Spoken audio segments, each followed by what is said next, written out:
aberto a todos com a paz do Senhor Jesus. Vamos aqui por um estudo bíblico, né? Vamos aqui num estudo bíblico que fala sobre a era patriarcal, né? Era mosaica e a era cristã. Então a gente vai falar sobre essas três eras. A era patriarcal era o início, né? A era mosaica era o meio, e a era cristã, a qual a gente vivemos, é o fim, né? É o fim. A visão na era patriarcal e era mosaica, a visão na terra, né? A visão na terra, na era patriarcal e mosaica, era terrena e material, né? Era apenas terrena, da terra, era apenas uma visão da terra. Não havia bênçãos espirituais e nem salvação e nem perdão. Então, na era mosaica e era patriarcal, não havia perdão e nem salvação. E as bênçãos eram só bênçãos materiais, né? Era só bênçãos materiais, não havia bênçãos espirituais, não falava de céu, de nada disso. Isso só foi na era cristã, né? Que foi possível, através de Cristo, de Jesus, a salvação. Então, a gente vê aqui o contraste entre as eras bíblicas, né? Contraste entre as eras bíblicas. Nós estamos falando aqui sobre o que? Deus muda, né? É o tema da mensagem. Deus muda. Deixa eu até anotar aqui. Deus muda. É uma pergunta, né? Deus muda. Deus muda, aí tem um ponto. Uma vírgula, né? Deus muda, né? Não, Deus não muda, né? Mas as eras sim, a era patriarcal, por exemplo, a era patriarcal de Adão até o Monte Sinai, a era patriarcal era a família. Deus falava com a família através do homem, do pai de família, era o líder ali da casa, né? Então, na época patriarcal, Deus falava com a família. Havia sangue de animais, né? Havia sacrifícios. Havia sangue de animais, havia sacrifícios. Mas o sacrifício ele não perdoava, ele apenas encobria os pecados, né? Não perdoava. E havia o altar. Havia altar. E os sacrifícios de animais era feito no altar, né? Era feito no altar. Era um altar de pedra, e sem Cristo, não havia Cristo, né? Tanto na era patriarcal e na era mosaica não havia Cristo, não havia Jesus. Então os sacrifícios eram na pedra, no altar, né? Porque nessa época não havia tabernáculo, nem havia templo, né? Não havia templo. Já na era mosaica do Monte Sinai até a cruz, Deus falava com a nação, através do sumo sacerdote, através dos profetas. Então Deus falava com a nação de Israel, com o povo israelita, com o povo judeu. Então a gente vê que é uma diferença da era patriarcal para a era mosaica. Na era patriarcal Deus falava com a família, na época mosaica Deus falava com a nação de Israel, com o povo de Israel, com os israelitas. E havia sacrifícios. Que nem eu falei, o sacrifício não perdoava pecados, ele apenas encobria, né? Os pecados só foram realmente perdoados, de fato, através de Jesus, da morte de Jesus. E na era mosaica havia lei de Moisés, que é o Antigo Testamento, a Antiga Aliança, a Velha Aliança. Tem várias palavras para a lei de Moisés, né? Antigo Testamento, Antiga Aliança, Velha Aliança. E havia tabernáculo e havia templo, né? Havia tabernáculo que era móvel, né? E havia o templo que já foi feito, que foi um local fixo, né? Para o povo adorar a Deus em Jerusalém. Então, e a era cristã, que é da cruz até a volta de Jesus, é universal, é para todo mundo, para todas as nações. Então a gente vê a diferença. Na era patriarcal era a família, Deus falava só com a família. Na era mosaica Deus falava apenas com a nação de Israel, com o povo judeu. E na era cristã Deus fala com todas as pessoas, todo mundo, todas as nações, né? Então a gente vê que é mundial, é universal, né? E o sangue de Cristo, e agora não é mais sangue de animal, é o sangue de Cristo, salvação, né? Perdão, salvação, agora há salvação e agora há perdão. E foi perfeito, o sacrifício de Jesus, o sangue de Jesus foi perfeito, porque não precisou mais repetido. Então a gente vê que era repetido de ano em ano, mas com o sacrifício de Jesus isso não foi mais repetido, não teve mais repetição, né? E a lei de Cristo, que é a nova aliança, a lei de Cristo é a nova aliança. A lei de Cristo é a nova aliança, né? O Novo Testamento, é o Novo Testamento, a nova aliança, o Novo Testamento, que simboliza ali o sangue de Jesus. E a igreja hoje somos nós, são pessoas, né? A igreja hoje são pessoas. E somente em Cristo há salvação e perdão. Então, naquelas épocas não havia salvação e nem perdão, agora tem com Jesus, né? E quando passou a valer o Novo Testamento? Foi quando Jesus nasceu? É uma pergunta, né? Foi quando Jesus morreu? Ou foi quando ele ressuscitou? Quando foi que o Novo Testamento passou a valer? Você sabe? Quando foi? Se foi quando ele nasceu, quando ele morreu, ou foi quando ele ressuscitou, né? Então a gente vê que o Novo Testamento passou a valer de fato a partir do momento que Jesus morreu na cruz. Aí o Novo Testamento passou a valer, porque o Testamento ele só vale quando a pessoa morre. Se a pessoa estiver em vida, não tem como os filhos receberem a herança dos pais. Os filhos só recebem a herança dos pais quando os pais morrem, né? Não é verdade? Então não tem como os filhos receberem a herança com os pais vivos, né? Então não tem. Então o Novo Testamento só passou a valer quando ele morreu, né? Quando ele morreu.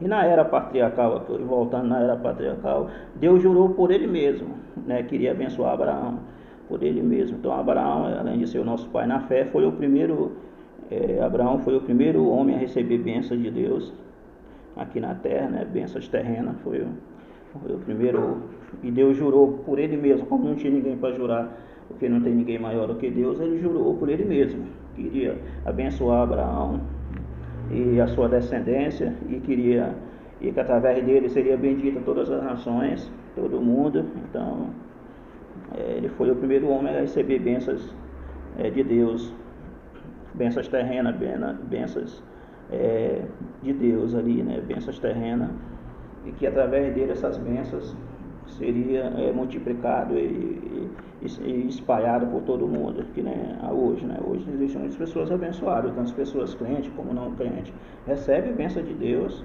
normalmente, não tem essa não, a bênção que Deus prometeu a Abraão foi para todo mundo, foi bênçãos geral para todas as nações. Então as bênçãos de Deus através de Abraão é para todas as nações, todos os povos. Então a gente vê muitas pessoas que não servem a Deus, mas são abençoadas, tem umas que nem acreditam em Deus e recebem bênçãos. Então isso daí não tem como.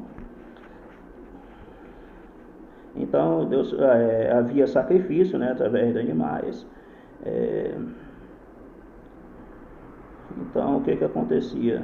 Não havia templo e nem tabernáculo, né, na era patriarcal, né? Na era patriarcal.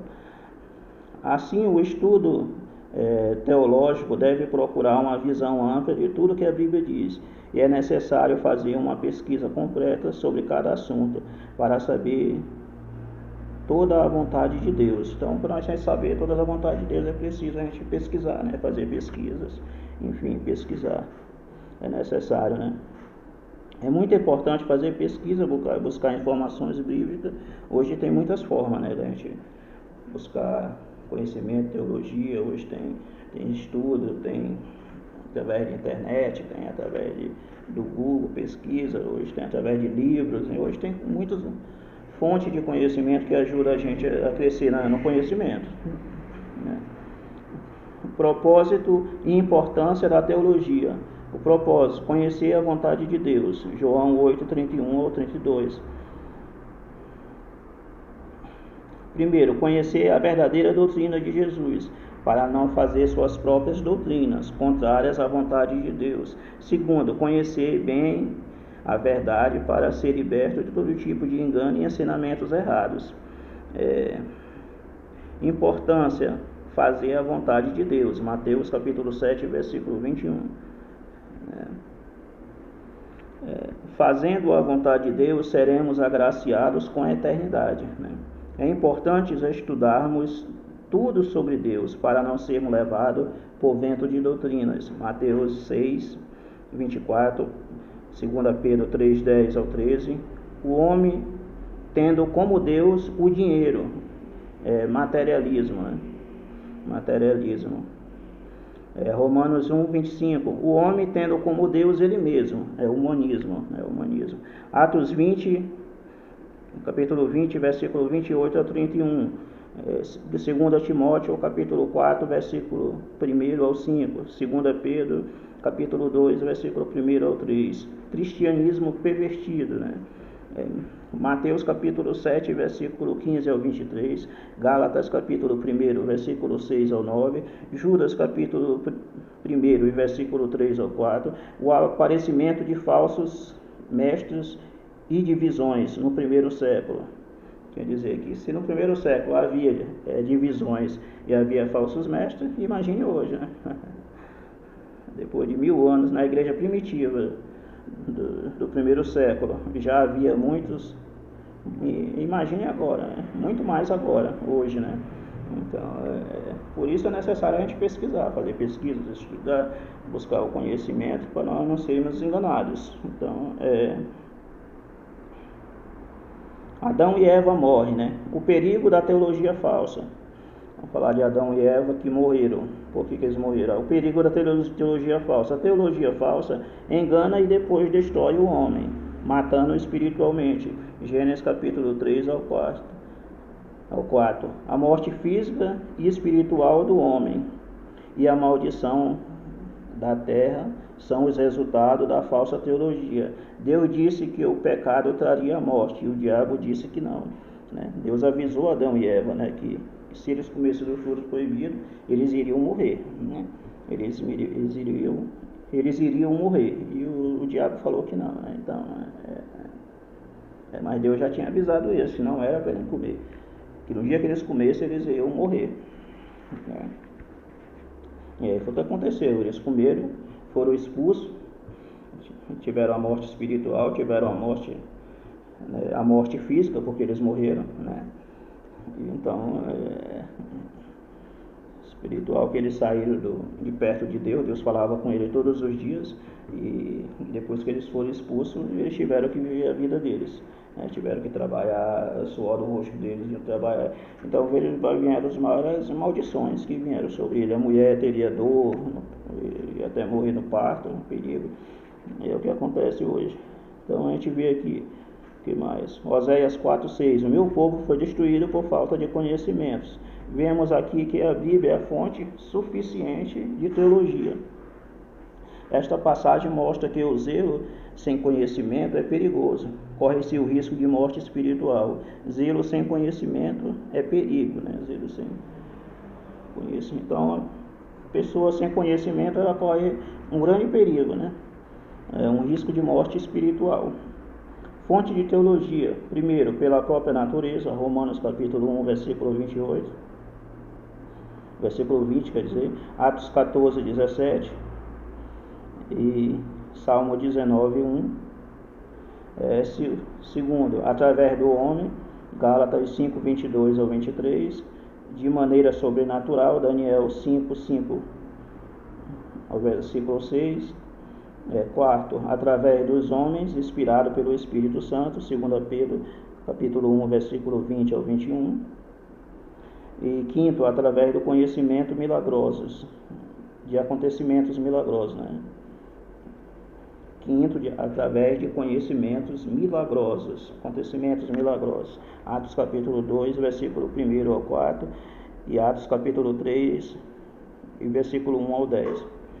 E sexto, através do seu Filho Jesus, João 14, 6 ao 9, Aqui a gente viu várias fontes, Então aqui a gente viu várias fontes da teologia, Existem várias teologias com vários assuntos bíblicos, teologia sobre vários assuntos bíblicos, né?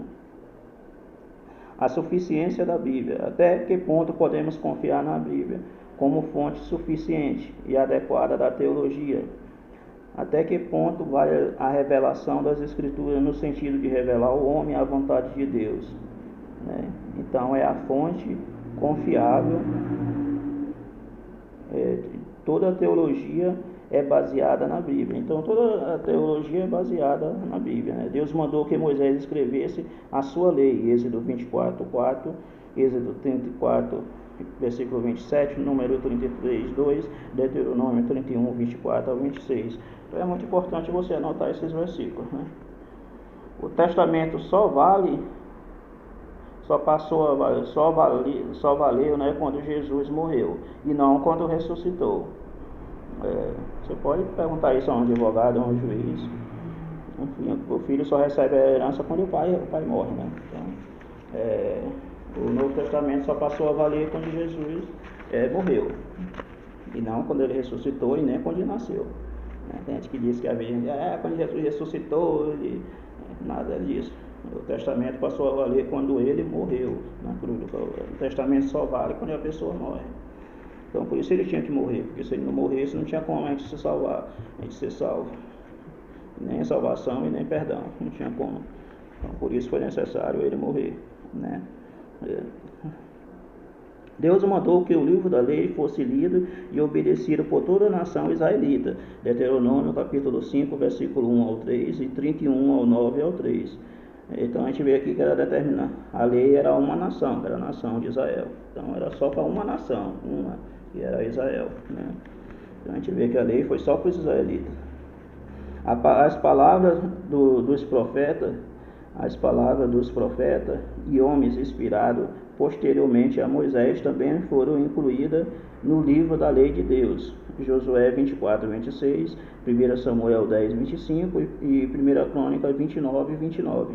A nação de Israel foi abençoada quando obedeceu às Escrituras e amaldiçoada quando desobedeceu às Escrituras. Josué 23, 6 ao 15, 2 Reis capítulo 22, versículo 13, Deuteronômio capítulo 11, versículo 26, Deuteronômio 11, versículo 26 ao 28. Então o povo de Deus só era abençoado quando obedecia às Escrituras. Quando ele desobedecia, eles eram amaldiçoados. Jesus veio cumprir as predições do Velho Testamento e estabeleceu o Novo Testamento. Jesus veio cumprir as predições do Velho Testamento, estabeleceu o Novo Testamento. Hebreus capítulo 1, versículo 1 ao 3, Hebreus 8, 6 ao 13, Hebreus 9, 15 ao 17, Hebreus capítulo 10, versículo 1 ao 2, Hebreus capítulo 9, versículo 10, Efésios capítulo 2, versículo 13 ao 16, Colossenses capítulo 2 ao 14. São muito importantes você ler os capítulos e versículos, né, que eu estou citando aqui, para você não ficar só nas minhas palavras. É bom você acompanhar aí através de uma Bíblia e acompanhar os capítulos e versículos que eu estou falando, para depois você não dizer, ele está inventando, né? Ele está inventando, para você não falar que eu estou inventando. Então as Escrituras foram escritas com suficiente clareza para sermos compreendidas por todos. As Escrituras do Novo Testamento foram escritas para a igreja. Romanos capítulo 1 e versículo 7, 1 Coríntios 1, 3, Efésios 4, 16. As Escrituras foram escritas com suficiente clareza para serem compreendidas por todos. As Escrituras do Novo Testamento foram escritas para a igreja. As Escrituras do Novo Testamento foram escritas para todos, que de forma geral, para todo mundo, todas as nações, é no plural, né? É no plural. Maridos e esposas, 1 Coríntios 7, 2 ao 5, mestres, Efésios 6, 9, esposa, 1 Pedro 3, 1 ao 6, filhos, Efésios 3, 1 1 ao 3, cegos, Colossenses capítulo 3, versículo 22 ao 25, jovens, 1 João capítulo 2, versículo 14, e fraco na fé, né? E fraco na fé, 1 Colossenses capítulo 3, versículo 1 ao 2, né? 1 Coríntios, quer dizer, capítulo 3, versículo 1 ao 2. As Escrituras são luz e não escuridão, Salmo 119, versículo 105, e 2 Pedro 1 ao 19, né? Ao 19.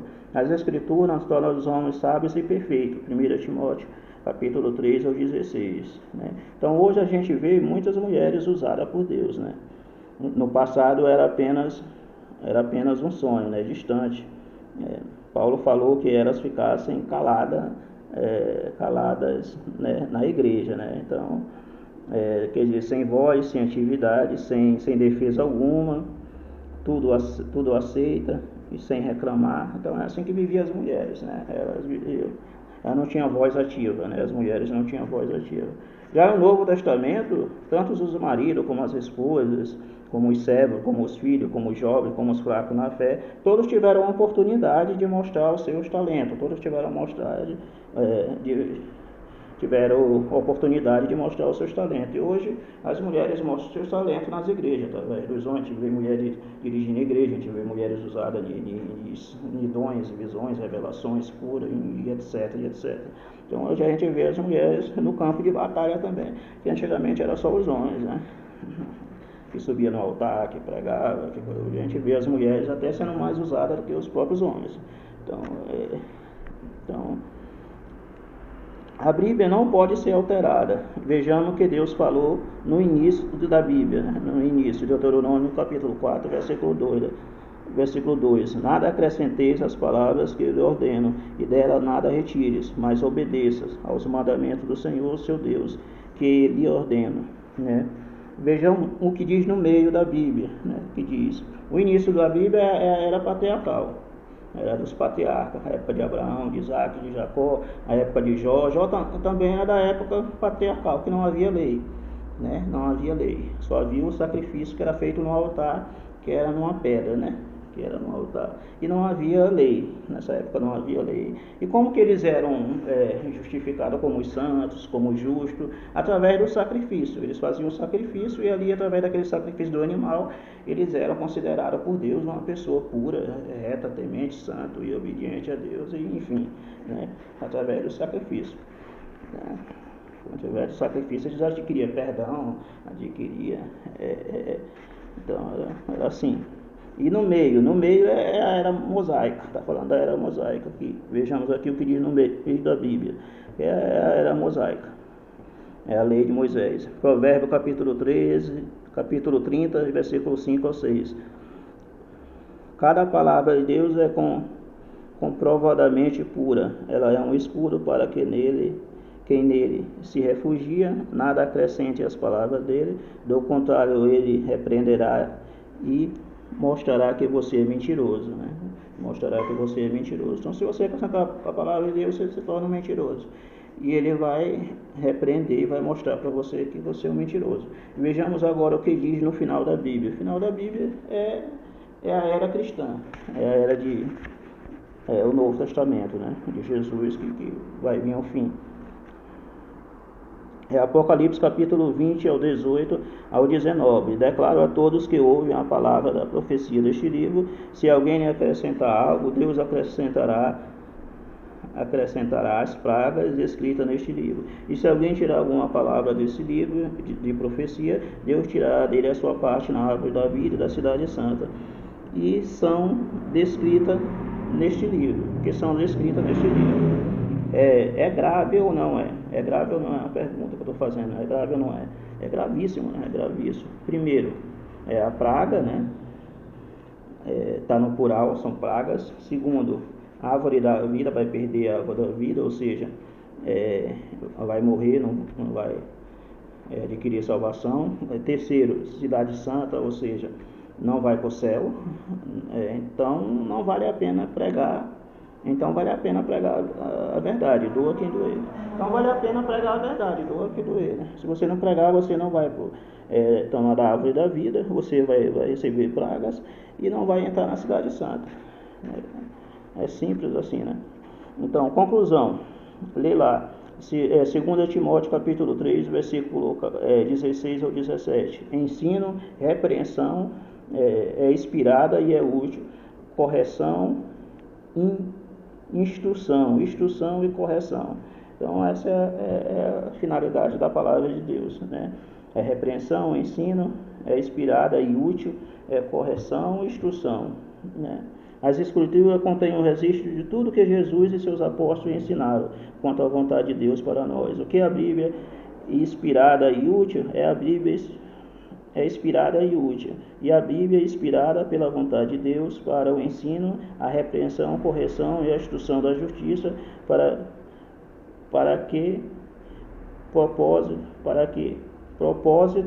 que o homem de Deus seja apto e plenamente preparado para toda boa obra. A Bíblia é a fonte de teologia que nos dá todo o entendimento necessário para sermos perfeitos e perfeitamente habilitados para toda boa obra.